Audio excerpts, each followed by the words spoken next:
n tam ədəd olarsa aşağıdakı ifadələrdən hansının qiyməti 1-dən böyük ola bilər? Birinci ifadədə 1 minus n kvadrat bölünsün 1 plus n kvadrat. Burada n tam ədəddir və onun kvadratı həmişə müsbətdir. Deməli, 1-dən n kvadratın çıxdıqda və ya 1-in üzərinə gəldikdə sürəti məxrəcindən daha kiçik olacağı üçün bu ifadə kiçik bərabərdə 1 olar. 1 minus n kvadratı yenə müsbət ədəd verir, müsbət tam ədəd verir və 1-dən də hər hansı bir müsbət tam ədədi çıxdıqda, ən azı 0 belə çıxdıqda, yəni 1 qala bilər.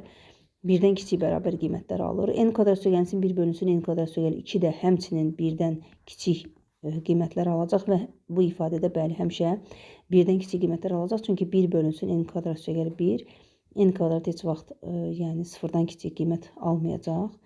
Kvadrat həmişə müsbət olduğu üçün bunun cavabı 1-ə bərabər və ya 1-dən kiçik ola bilər. Lakin n üstəgəlsin 1 bölünsün n üstəgəlsin 2. Nümunə üçün göstərək ki, əgər n, məsəl üçün, -3 olarsa, -3 üstəgəlsin 1 bölünsün -3 üstəgəlsin 2. Deməli, sürətdə alırıq -2, məxrəcdə alırıq -1.